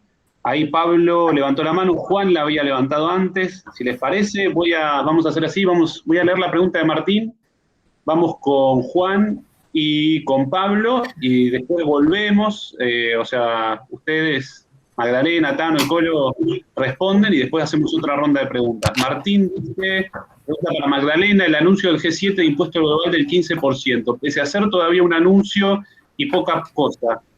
¿Ves que pueda ser un avance para que los países centrales y organismos, dice ONU, OCDE, tomen en serio el tema del combate a las guaridas fiscales? Eso para Magdalena. Si te parece, Juan estaba primero y el otro chico que me olvidé, perdón, Pablo estaba después. Hace Juan una pregunta a Pablo y después responden los tres expositores, o las tres. ¿Sí? ¿Me parece bien? Ahí, Juan, entonces, si te parece. Dale. Gracias, Germán. No, básicamente un poco lo que dijo Estanislao al final, ¿no es cierto? Que el diferencial de tasa puede llevarte a que te rompan los activos a largo plazo. No obstante, Brasil viene jugando con el carry trade desde la última gran devaluación en el año 99, una forma de zanjar la retención externa mientras se desarrollase.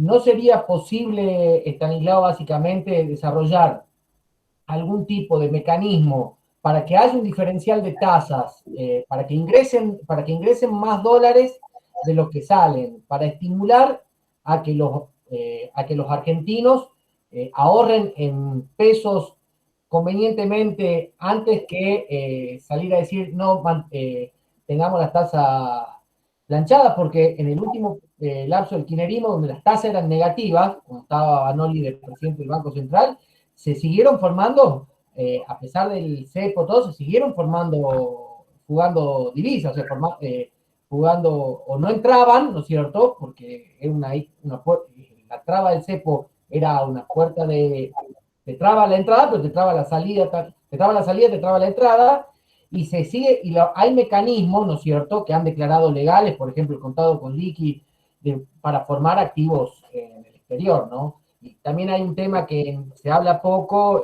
la cantidad de divisas que perdemos los argentinos en tema de servicio, básicamente el turismo, ¿no? Por sobre todas las cosas. Bueno, gracias, Juan. Ahí y le doy la palabra a Pablo. Pablo mira, ¿no? Pablo, sí, y después, acá estamos. Ahí el Colo. Sí, Pablo, bueno, perdón. Felicitaciones a los expositores. Y sobre el punto de Mariano, un poco me gusta pensarlo en términos dilemáticos a mí estas cuestiones, porque, digamos, evidentemente esas diferencias que vos encontrás, Mariano, se profundizan en cuanto aparece de alguna manera la brecha cambiaria, que de alguna manera es un intento desesperado, por supuesto, de último momento, ¿no? De Cambiemos, de tratar de controlar la salida de capital y la pérdida de reservas, lo cual genera inevitablemente, bueno, una limosna enorme, ¿no? Digamos, digo, si uno logra de alguna manera hacer esos chanchullos que vos marcaste, de modo tal que los chanchullos terminan siendo ciertos, digamos, o sea, no hay duda de que existen, y el gran dilema es justamente ese, decir, bueno, ¿qué hacemos, digamos? Le ponemos multas, digamos, o establecemos más regulaciones. Cuando vos regulás demasiado, resulta que aparecen estos caramelitos. Cuando vos desregulás, se te va la guita igual, digamos, en los 90, digamos, estabilizaste, hiciste todo y la fuga de capitales siguió como si nada. No existe nada para pararlo, más que dar confianza y esas cosas que no funcionó, evidentemente. Y un punto más respecto de lo que hizo Stanislao, vamos a llamarlo el experimento Malik, que consiste en hacer el calculito de cuánto ganás con dólares, cuánto ganás con pesos. Uno se pregunta por ahí, por la historia, ¿no? Digo, si yo agarro un dólar en el año hace 60, 70 años, lo cambio a pesos, lo pongo en el banco, lo dejo a interés compuesto a la tasa de interés de mercado, de plazo fijo, y lo saco ayer, qué sé yo. La pregunta es, ¿con esos pesos cuántos dólares compró? Y la respuesta les va a dar, dependiendo de cuándo empiecen, entre 0,0001 y 0,00001. Es decir, digamos, coincido en esto con Stanislao, que, digamos, asumir que esto es un tema, digamos, de la psicología de los argentinos, a mí me gusta mucho esta cuestión de la psicología, pero la verdad es que en este caso me rindo ante la evidencia y me da la sensación de que, digamos, casi que parece racional tristemente la fuga, lo cual nos mete de nuevo en un dilema enorme que es, bueno, ¿cómo hacemos para lidiar con este monstruo que en cualquier circunstancia del ciclo o incluso de los gobiernos te persigue, ¿no? Esa es mi sensación. Pablo, ¿cómo andás? Te hago un comentario corto.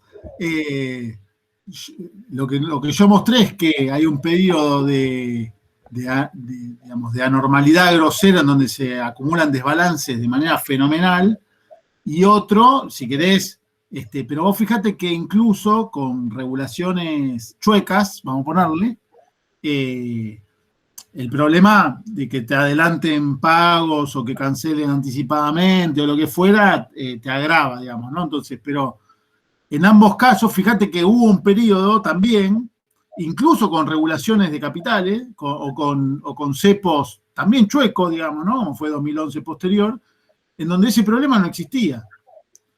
El problema de lo que nosotros mostramos con Germán en ese artículo es que el problema serio del 2019, de inicios de 2020, de que se fueron 5.000 palos que nosotros necesitábamos y se escapó la tortuga, estuvo creado en los 3 años anteriores, 2017 en adelante, pero que históricamente no fue un problema, o sea, en la historia reciente, no digo históricamente porque en Argentina siempre tenés un problema que encontrar en el pasado, digamos, ¿no? Pero, no, ahí fue la liberalización claramente la liberalización de la liquidación, claro. Un bodoque, y después, sí, obviamente, cuando va a regular, si se quiere, como otro personaje histórico, claro, es, che, si te pasa esto y vas a regular, mira esto también porque se te van por otro lado también. Te van a importar servicios de la nada, digamos, no solucionó el problema de la deuda, de la dolarización de ninguna de las formas, está claro, ¿no? Pero de acuerdo. Básicamente iba a apuntar a eso. Y el Tano también, a mí me deprimió un poco porque es la fuga inevitable, Malik. Ahí me sumo al comentario de Pablo. ¿Vas a hablar vos, Maggie? Sí, no, yo quería decir solamente que comparto esto que dice Mariano, que tanto en épocas de regulación como cuando se desregula completamente, la fuga no se interrumpe, y más cuando analizamos los otros canales alternativos, ¿no? Pero sí es posible ver que, al menos en las estadísticas disponibles, y se ve claramente también con esta estimación que hacen Mariano y Germán, que cuando se desregula completamente, y lo muestran también las estadísticas del balance cambiario y la balanza de pagos, cuando se desregula completamente, ahí le das rienda suelta al sector privado para que haga lo que quiera y ahí se acelera muchísimo, más en momentos de inestabilidad, ¿no? Ahí crecen aceleradamente la fuga, en todas sus variables, me parece. A ver, voy a tratar de tener unas reflexiones en base a lo que dijeron. Yo no coincido con el diagnóstico de Brasil. Yo creo que Brasil no resolvió la restricción externa. Creo que Brasil está hace 10 años en recesión, 8, porque tiene que ajustar para pagar la deuda externa que tomaron las empresas privadas. Cuando decimos ingresaron capitales o ingresaron dólares como ingresaron el macrismo acá, digamos, si tomás deuda externa ingresan dólares. Solo que en vez de emitir deuda al gobierno central, lo que hicieron es, subiendo la tasa, le pasaron la pelota a las corporaciones que se endeudaron en dólares, pero no es que ingresaron dólares, no es que un extranjero compró deuda en reales y vos devaluás y se la licuás.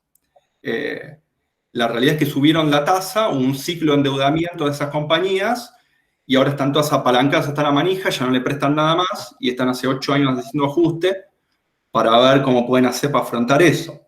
Entonces, a mí me parece que no se superó la restricción externa en Brasil a través de las finanzas. Eso por lo menos mi percepción. ¿Okay? Ahora, en cuanto a mi visión pesimista, yo soy pesimista en términos de mercado. Yo no creo que la moneda sea una construcción de mercado. O sea, yo creo que hay una interpretación más profunda que es, estamos como sumidos en una visión de naturalización de la convertibilidad, ¿no? Diríamos, todos asumimos que la moneda tiene que ser convertible a una divisa. Y eso de natural no tiene nada para mí. O sea, acá Mariano, que sabe de historia mucho más que yo, ¿no? Digamos, del 30 al 76, es más, miren, del 30 al 92 hubo 8 años incluyendo la dictadura, hubo 8 años de tipo de cambio unificado y libre. 8 años. Permanentemente, cada vez que trataban de unificar, Frondizi, que sea, explotaba la fuga de capitales y tenían que poner cepo. O sea, me dicen, no había fuga. Si no había fuga, porque había cepo. Digamos. Permanentemente había tipo de cambio doblados. O de financiero y no financiero, o lo prohibían y se abría el paralelo, el ilegal. O sea, toda la ICI hubo restricciones a la compra de dólares. Porque había compra de dólares. Si no, no hubiera habido restricciones, ¿no? Y después, previo al 30, ¿no? La única etapa de cierta estabilidad en ese aspecto es principio del 1900, fines digamos, el auge del modelo agroexportador, cuando teníamos una balanza que era el kirchnerismo, diríamos, el primer kirchnerismo durante 12 o 16 años, entraban divisas a lo loco, pero la realidad es que de Rivadavia en adelante tomamos divisas, fundamos un banco, emitimos moneda local, se fugan, porque la convierten, rompemos la convertibilidad, ¿no? Eso es también fuga de capitales. Y después tenés todo el rosismo sin convertibilidad de la moneda, porque no había acceso a los mercados. Entonces, a mí no me parece algo novedoso, ni tampoco me parece algo para tirarse por la ventana. Simplemente que la moneda es coercitiva. O sea, y cuando es como los impuestos, digamos, y está además imbrincada, ¿no? Con los impuestos. Los impuestos te van a eludir, los impuestos no te lo van a querer pagar, los impuestos nos rompan las pelotas a todos. Pero para que funcione la cosa tiene que haber impuestos. Y yo con la moneda considero algo muy similar. Digamos, en Brasil no puedes abrir una caja de ahorro en dólares. En Estados Unidos no puedes abrir una cuenta en libras, ni puedes abrir una cuenta en euros. Pues dicen, ¿estás en pedo? ¿Qué vas a abrir una cuenta en una moneda que no es nuestra? Entonces, me parece que nosotros haciendo un modelo donde el modelo que nosotros implementamos, que por ejemplo es un sistema bancario bimonetario, ¿no? Digamos, del siglo XIX, de lo patético que es, ¿no? Convertible a oro, parece, a libras. Tenemos un modelo bancario del siglo XIX. Decimos, tenemos crisis bancaria. Y sí, tenés un modelo bancario del siglo XIX. ¿Y quién te diferencia el siglo XIX del siglo XX? Los bancos centrales y la emisión de monedas en respaldo. Bueno, nosotros tenemos un modelo bancario del siglo XIX y tenemos crisis bancaria. ¿Qué podemos hacer? Bueno, no tener un modelo bancario del siglo XIX. Tenemos que empezar a especificar el sistema bancario. Te la regalo esa, ¿no? También. Porque políticamente es complejísimo. Ujú. Pero lo que pienso es, la moneda es coercitiva. Más allá de que tenés que generar alternativas, tenés que generar una capacidad de ahorro para no perder contra la inflación, como les decía, tenés que crear un dólar, podés crear un dólar link, podés crear un ladrillo con un índice del Banco Central que vaya ajustando por el precio de la construcción. Puedes hacer un montón de alternativas en pesos, pero para eso, para mí, lo que necesitamos es más Estado, ¿no? En un libre juego de mercado, que nuestra moneda, que es el 5 de Cambacere, compita con Messi, que es el dólar. No entiendo cómo a alguien se le ocurriría hacer eso, diríamos. Eso no lo termino yo de procesar, ¿no? Pero bueno, me fui al carajo, perdón. No, está muy bien. Yo quería responderle la pregunta a Martín. Ahí está, perdón. No sé si Martín quería hacer una ampliación. Me parece ahí. A ver, ¿se escucha ahora? Sí. Escucha bien. Antes no andaba. Para linkear un poquito lo de Stanislao y tomando los temas de fuga y de políticas fiscales, etcétera, que era lo que le preguntaba antes a Magdalena. Me parece que efectivamente lo que dice Stanislao, yo concuerdo, digamos, en relación a que la moneda y los impuestos son cosas positivas y van bastante de la mano.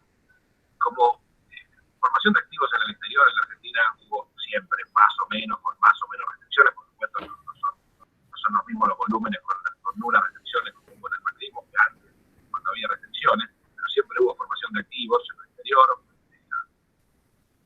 a veces el volumen con operaciones más o menos lícitas o más o menos ilícitas, y después tenemos también blanqueos recurrentes cada 3, 4 años, que en general lo que hacen es tratar de incorporar a la base imponible,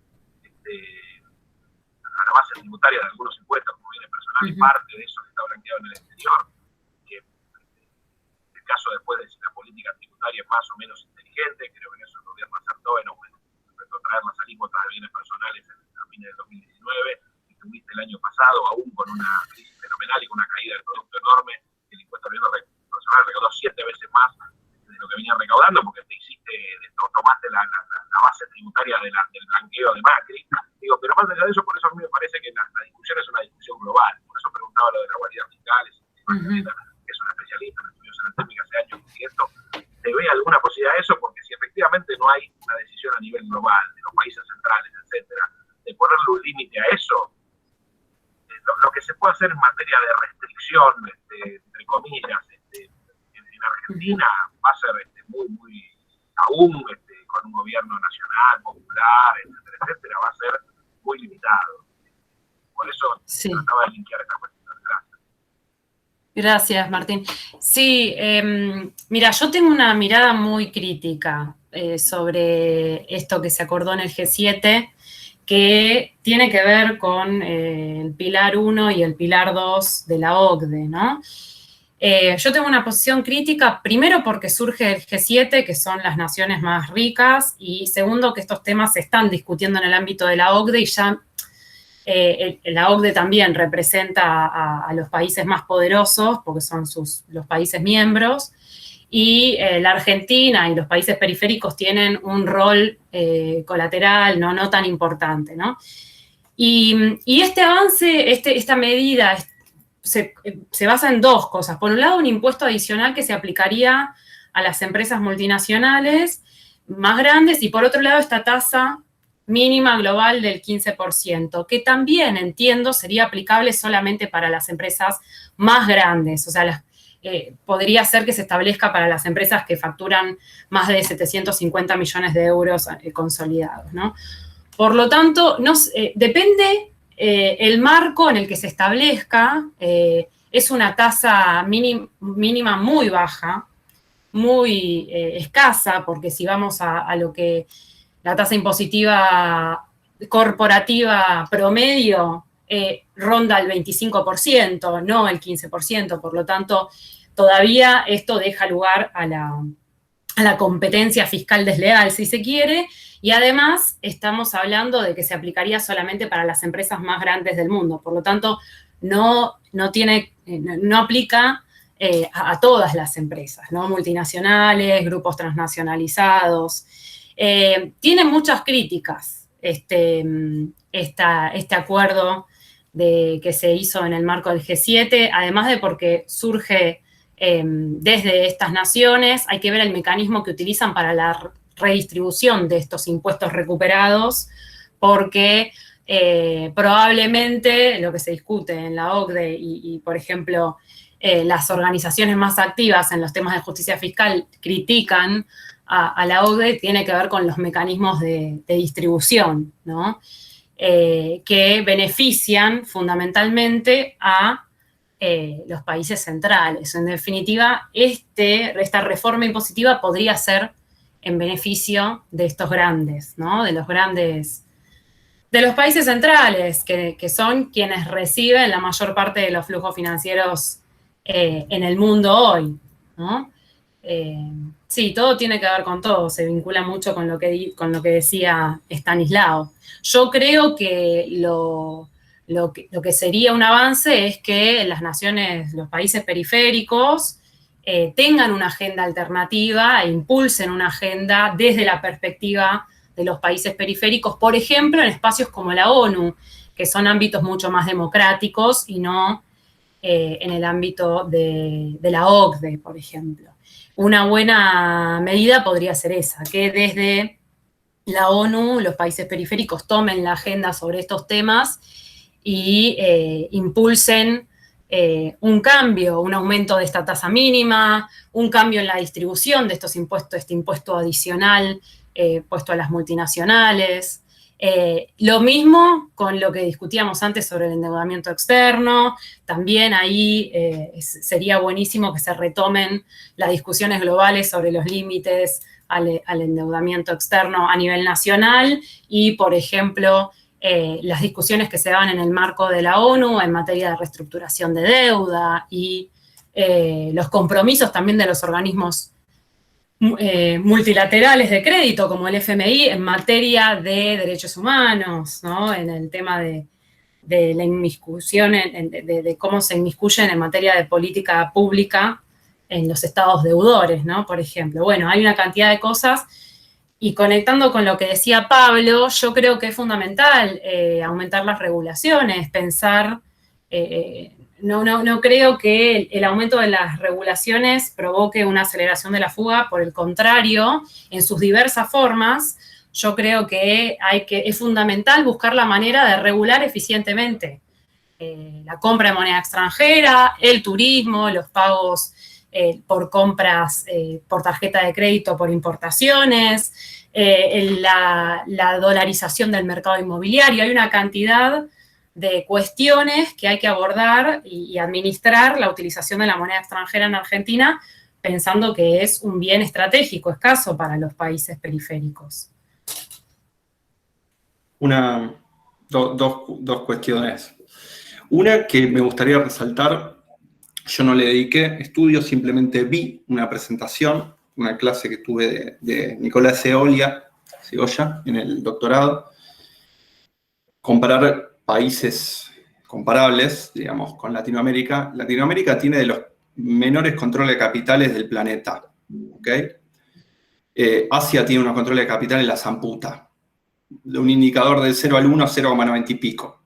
¿Okay? Entonces hay una naturalización de la liberalización de los mercados de capitales que me parece que sí es cultural y bastante poco científica, digamos, porque no es así.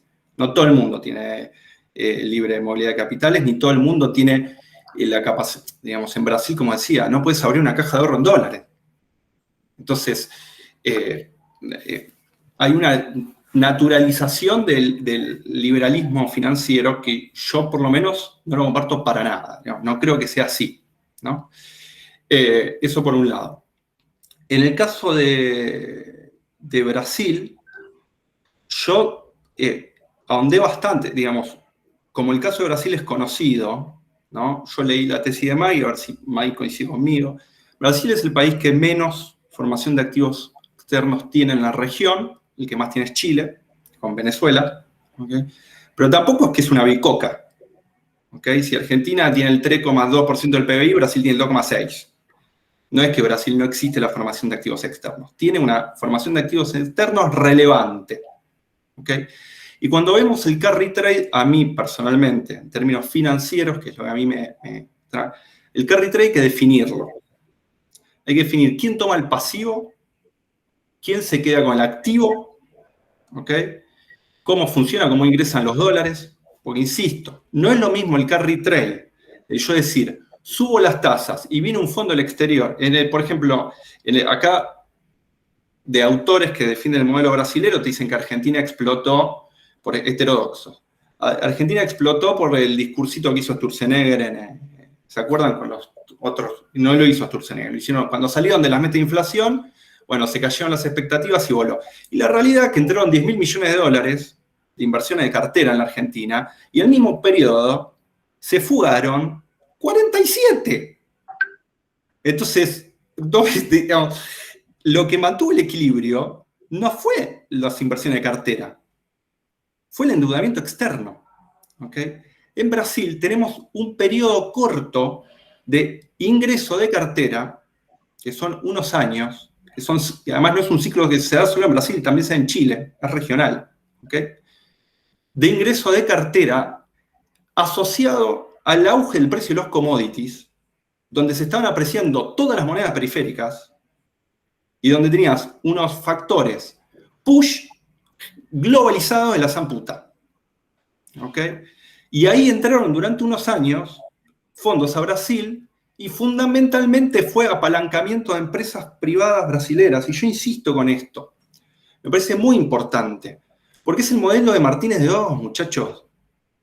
O sea, Martínez de Oz tampoco se endeudó el país. Así que no había problema. Emitía deuda el Banco Central en peso, ¿cuál era el drama? Y que todas las empresas se estaban endeudando en divisas. Y en Brasil pasó lo mismo. Se endeudaron todas las empresas brasileñas en divisas.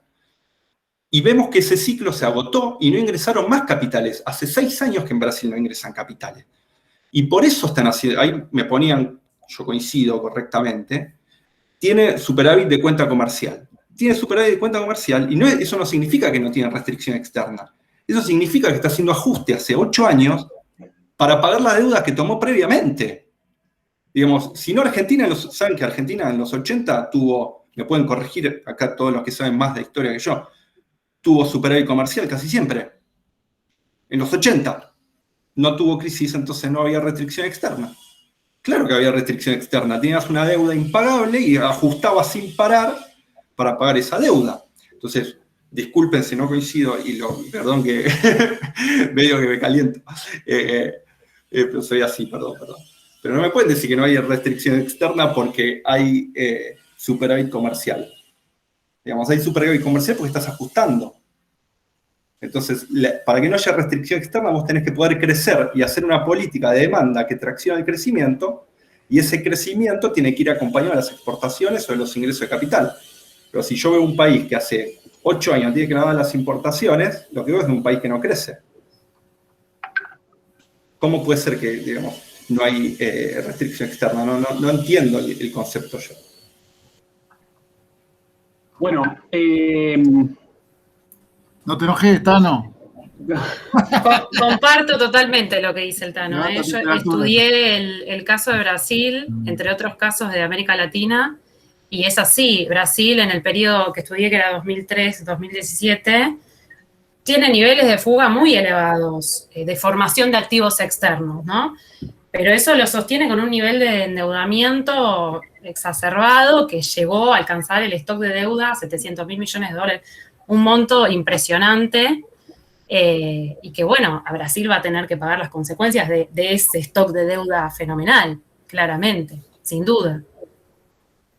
Perdón que me ponga la gorra, ya que nos relajamos con el discurso, así que uso la metáfora, pero bueno, son 8:10. Yo, nada, me parece que en lo personal la actividad excedió mis expectativas, digamos. Así que gracias Magdalena, gracias Estanislao, bueno, Mariano, gracias a los que hicieron comentarios que hicieron que la segunda parte y el debate haya estado digamos, picante y ella ha estado buenísima. Yo, Tano, no, al contrario, no tenés nada que disculpar, me parece que, digamos, realmente estuvo bárbaro, digamos. Muy, muy bueno, muy bueno. Sí. Última, que me acordé ahora, una alta polémica, así, tiro alta polémica antes de que se cierre. Y apago el mic. Y apago el micrófono. En términos macroeconómicos, si entendemos que el déficit del sector público es superior al del sector privado, creo que estamos todos de acuerdo, una forma de combatir la FAE es no teniendo déficit fiscal. Y no lo estoy diciendo de la ortodoxia, lo estoy diciendo de Lerner, Minsky, la puta madre. Miraste, tenemos que hacer versión 2, Tano. Y digo, ¿qué tenés que hacer? Tenés que subir los impuestos. No tenés que bajar el ganancias, ¿no? Digo yo. Pero Muy bueno, bien. esa la tiro para tirarle picante así al final. Sí, ahí estamos grabando, perdón, que no puedo agarrar eso ni abrir de vuelta porque el chat va a explotar, va a explotar todo. Pero no, en serio, gracias un montón. Siempre también, y a los comentarios, Martín, siempre que viene a las actividades de comentarios que están buenísimos, y todos los que participan, Claro, aquí Pablo, eso, buenísimo. Vamos a estar subiendo el video y de vuelta. Gracias Magdalena y gracias Tano. Estuvo buenísima la actividad. Gracias a todos, buenísimo. Así que, Me encantó. Gracias, muchas nos gracias. vemos. Bueno, Felicitaciones. Que estén bien, ¿eh? gracias. Nos vemos. Gracias, Tano. Hasta Gracias, luego. gracias a Chao. todos y todas las que vinieron. Gracias.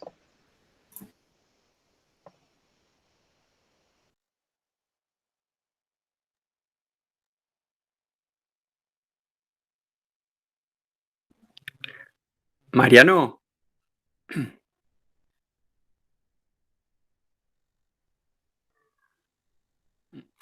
bueno. Voy a salir.